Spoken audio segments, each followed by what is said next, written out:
2026년 중동이 불타고 있습니다.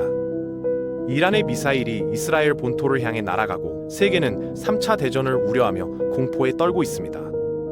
그런데 이 장면, 누군가는 이미 알고 있었습니다. 이미 2600년 전에 기록한 문서가 있습니다. 단순한 예언이 아닙니다. 공격하는 나라의 이름, 연합하는 국가들의 목록, 전쟁의 결말까지 구체적으로 기록한 문서입니다.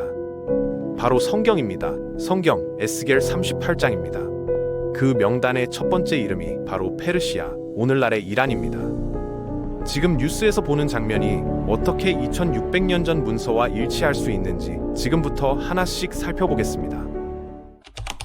에스겔은 기원전 6세기 바벨론 포로 시절의 예언자였습니다. 그가 받은 환상 중 가장 충격적인 것이 바로 38장과 39장인데 마지막 때 이스라엘을 공격하는 연합군 명단이 구체적으로 나열돼 있습니다. 곡, 마곡, 메색, 두발, 페르시아, 구스, 붓, 고멜, 도갈마, 이 고대 지명들을 역사 지리학으로 현대 국가에 대응시키면 충격적인 그림이 나옵니다. 오늘 뉴스에 등장하는 나라들이 그대로 나오기 때문입니다. 마곡부터 시작해 보겠습니다. 고대 문헌에서 마곡은 흑해와 카스피해 북쪽의 광대한 스텝 지대를 가리키는데 이는 현대 러시아 남부 지역에 해당합니다. 요세푸스 같은 고대 역사가들도 마곡을 스키타이인들이 살던 북방 지역으로 기록했거든요. 에스겔 38장 35절에는 곡이 북방 끝에서 온다고 명시되어 있는데 이스라엘을 기준으로 정확히 북방 끝에 위치한 나라가 러시아입니다. 2600년 전 기록이 현대 지도와 일치하는 거죠. 이것이 단순한 우연이라고 보기가 쉽지 않습니다. 메섹과 두발은 소아시아 중부, 즉 현대 터키의 아나톨리아 지역에 해당합니다. 고대 히타이트 문명 이후 이 지역을 지배한 민족들이 메섹과 두발이라는 이름으로 불렸거든요.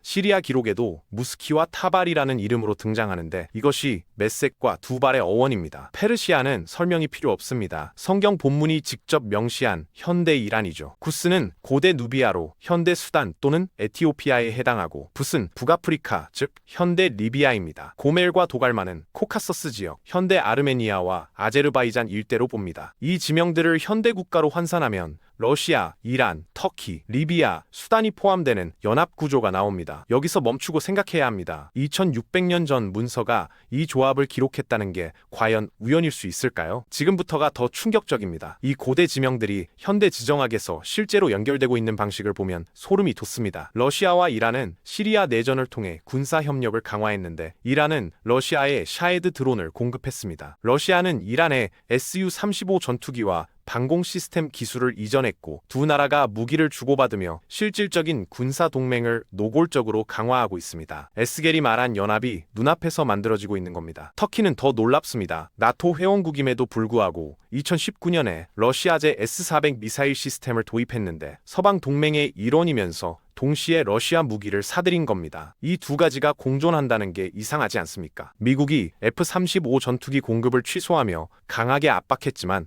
터키는 꿈쩍도 하지 않았습니다. 에르도안 대통령 집권 이후 터키는 점점 러시아, 이란과 가까워지고 있는데 이것이 에스겔이 기록한 연합구조와 정확히 겹치는 겁니다. 리비아에서는 러시아 민간 군사기업 바그너 그룹의 활동이 확인됐습니다. 수단은 러시아와 홍해에 해군기지 건설 협정을 체결했습니다. 에스겔이 북과 구스라고 부른 지역에서 러시아의 군사적 영향력이 확장되고 있는 거죠. 이 모든 것의 핵심은 이란입니다. 에스겔 38장 5절은 페르시아를 연합군 명단에서 가장 먼저 언급합니다. 우연이 아닙니다. 이란은 지금 세 방향에서 이스라엘을 포위하는 전략을 실행하고 있거든요. 북쪽에서는 레바논의 헤즈볼라를 통해, 남쪽에서는 예멘의 후티를 통해, 동쪽에서는 이라크 시아파 민병대를 통해 이스라엘을 에워싸고 있습니다. 2024년 4월, 이란은 역사상 처음으로 이스라엘 본토를 향해 탄도미사일과 드론을 직접 발사했습니다. 이란이 직접 이스라엘을 공격한 최초의 사례였는데 300기가 넘는 미사일과 드론이 동원됐습니다. 그리고 2025년 들어 이란은 핵 농축 수준을 90%에 육박하도록 끌어올렸습니다. 핵무기 제조에 필요한 수준인 90%로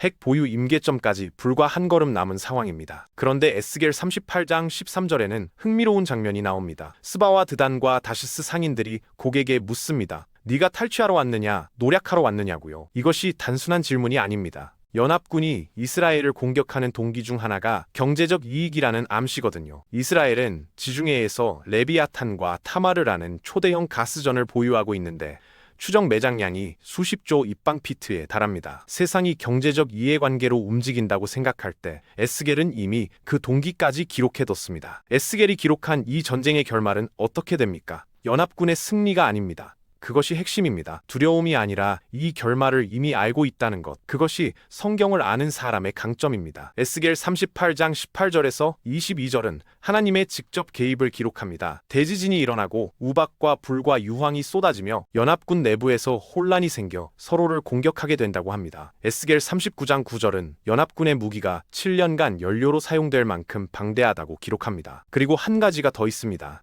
예레미야 49장 34절에서 39절에는 이란에 대한 두 가지 예언이 동시에 기록되어 있는데 이것을 아는 사람이 많지 않습니다. 하나님이 엘람의 활을 꺾겠다는 심판 선언과 말일에 엘람의 포로를 돌아오게 하겠다는 회복의 약속이 같은 단락에 있습니다. 이란이 심판을 받더라도 그것이 이란의 마지막이 아니라는 겁니다. 지금 우리는 어느 지점에 있는 걸까요? 에스겔이 기록한 연합 구조가 현실에서 형성되고 있고 이란은 이스라엘에 대한 적대 행위를 노골적으로 드러내고 있으며 러시아와 터키와 리비아가 실제로 연결되고 있습니다. 2600년 전 문서가 오늘의 중동 지도를 그리고 있다는 사실 자체는 부정하기 어렵습니다. 확실한 것은 이것입니다. 이스라엘을 향한 연합 세력이 실제로 형성되고 있다는 것, 이란이 그 중심에 있다는 것, 그리고 에스겔은 이 전쟁의 결말을 연합군의 패배로 기록했다는 것입니다. 두려움이 아니라 방향을 알고 있다는 확신으로 이 시대를 바라볼 수 있어야 합니다. 에스겔 38장 23절은 이렇게 끝납니다. 이와 같이 내가 여러 나라의 눈에 내 위대함과 내 거룩함을 나타내어 나를 알게 하리니 그들이 나를 여호와인 줄 알리라. 전쟁의 목적은 파괴가 아닙니다. 하나님이 역사의 주인임을 드러내는 것입니다. 그리고 그 드러냄의 무대에 이란이 서 있다는 사실이 지금 이 시대를 이해하는 가장 중요한 열쇠입니다. 이란 전쟁을 바라볼 때 우리가 놓치지 말아야 할 것이 하나 더 있습니다. 에스겔 38장 4절에서 하나님은 갈고리로 내 아가리를 꿰고 끌어내리라고 선언하시는데 이 구절이 매우 중요합니다. 갈고리로 끌어낸다는 표현이 핵심입니다. 이란이 스스로 선택해서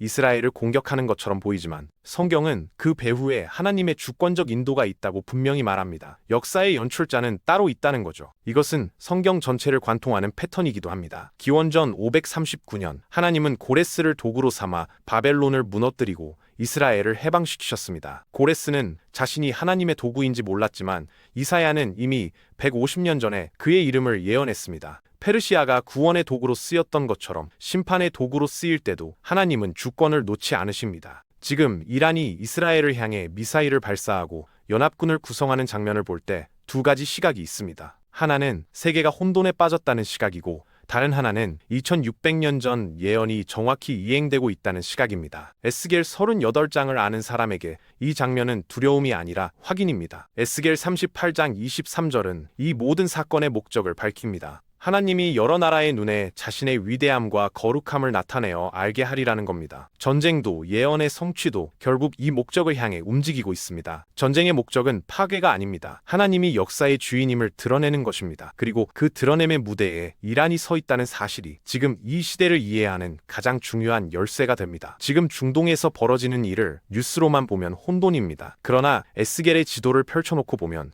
모든 조각이 맞춰지고 있습니다. 러시아, 이란, 터키, 리비아, 수단, 2600년 전에 기록된 명단이 지금 현실에서 하나씩 완성되고 있는 거죠. 에스겔의 지도는 단순한 예언이 아닙니다. 지금 우리가 어디쯤 와 있는지를 알려주는 나침반입니다. 이 연합 구조가 단순히 지명 해석에 그치는 것이 아니라는 걸 보여주는 실제 사례들이 있습니다. 2023년 10월 7일 하마스가 이스라엘을 기습했을 때 이란이 배후에 있었다는 것은 이미 광범위하게 보도됐거든요. 헤즈볼라, 하마스, 후티, 이라크 시아파 민병대는 이란이 지원하는 이른바 저항의 축이라는 연합체인데 이것이 이스라엘을 사방에서 포위하는 구조로 작동하고 있습니다. 에스겔이 말한 연합이 현실에서 이렇게 구체화되고 있는 거죠. 러시아는 이 구도에서 어떤 역할을 합니까? 러시아는 이란의 군사적 역량을 키워주는 동시에 서방의 대이란 압박을 유엔 안보리에서 지속적으로 막아주고 있습니다. 러시아가 거부권을 행사하지 않았다면 이란은 훨씬 강한 국제 제재를 받았을 겁니다. 에스겔 38장이 말하는 연합이 군사 연합만이 아니라 외교적, 경제적 지원의 연합이기도 하다는 것을 보여주는 장면입니다. 터키의 행보도 주목해야 합니다. 에르도안 대통령은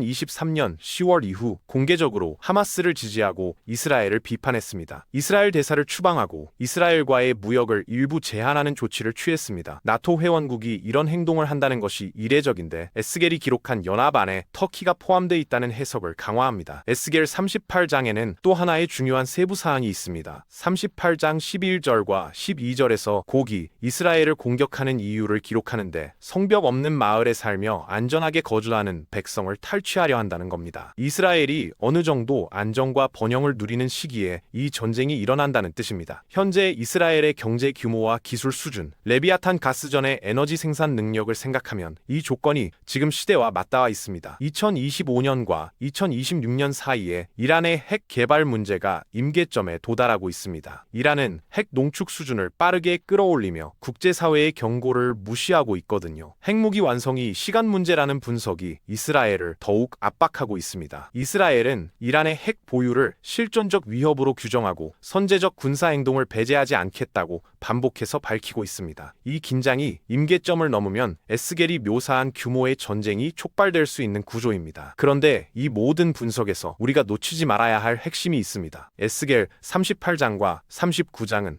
이 전쟁을 두려움으로 바라보지 않습니다. 하나님이 직접 개입하시는 사건, 즉 하나님의 영광이 드러나는 무대로 묘사하거든요. 에스겔 39장 21절에서 22절은 내가 내 영광을 여러 나라 가운데 나타내리니 모든 나라가 내가 행한 심판과 권능을 보리라고 기록합니다. 그날 이후로 이스라엘은 나를 여호와인 줄 알겠다고도 했습니다. 에스겔의 지도는 현재를 설명할 뿐 아니라 결말도 알려줍니다. 연합군이 이스라엘을 공격하지만 승리하지 못하고 하나님의 개입으로 전쟁이 끝나며 이를 통해 많은 나라가 하나님을 알게 됩니다. 두렵게 보이는 이 시대가 실제로는 하나님의 계획이 완성되어가는 시대라는 겁니다. 지금 뉴스에서 이란 전쟁 소식을 들을 때 에스겔 38장을 펼쳐보십시오. 2600년 전에 기록된 그 지도가 지금 우리가 역사의 어느 지점에 있는지를 정확하게 보여줄 것입니다. 에스겔의 지도는 예언이 아니라 지금 이 순간을 읽는 가장 정확한 나침반입니다. 에스겔 38장 연합군 명단을 이해할 때 놓치기 쉬운 부분이 있습니다. 에스겔은 이 연합이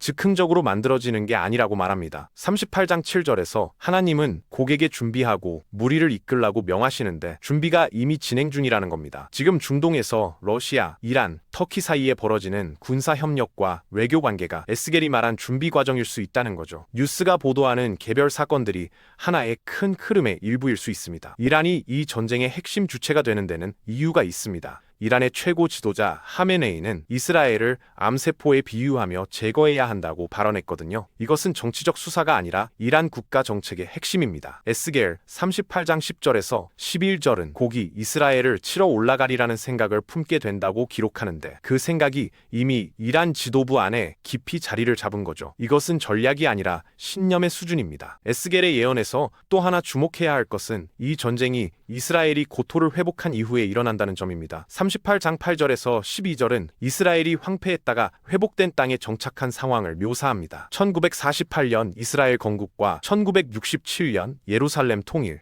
이후 수십 년간의 인구 증가와 경제 발전이 에스겔이 묘사한 회복의 그림과 구조적으로 일치합니다. 이 일치를 단순한 우연으로 보기가 쉽지 않습니다. 이 모든 것을 종합해서 우리가 물어야 할 질문이 있습니다. 과연 지금이 에스겔 38장이 성취되는 시기인가 하는 것입니다. 성경은 날짜를 알려주지 않습니다. 그러나 조건을 알려줍니다. 이스라엘이 회복됐을 것, 연합 세력이 형성됐을 것, 이스라엘이 어느 정도 안전과 번영을 누리고 있을 것, 이 세 조건이 지금 동시에 충족되고 있다는 사실은 부정하기 어렵습니다. 물론 예언 해석은 신중해야 합니다. 1948년에도, 1967년에도, 1991년 걸프전 때도 에스겔 38장이 성취된다는 주장이 있었지만 그 예측들은 빗나갔습니다. 그러나 그것이 예언이 틀렸다는 뜻이 아닙니다. 우리의 해석이 항상 완전하지 않다는 뜻입니다. 특정 사건을 예언과 1대1로 대응시키는 것보다 지금 우리가 서 있는 역사의 흐름을 바르게 인식하는 것이 더 중요하고 그 인식이 흔들리지 않는 믿음의 근거가 됩니다. 에스겔의 지도가 가장 큰 가치를 갖는 것은 전쟁의 예언 때문이 아닙니다. 전쟁 이후의 선언 때문입니다. 에스겔 39장 25절에서 29절은 전쟁 이후 하나님이 이스라엘을 완전히 회복시키고 그분의 영을 쏟아붓겠다고 약속합니다. 심판이 목적이 아니라 회복이 목적이라는 거죠. 이란이 이 전쟁에 참여하고 심판을 받더라도 예레미야 49장 39절의 약속처럼 이란에게도 회복의 가능성이 열려 있습니다. 성경은 어떤 나라도 완전히 포기하지 않습니다.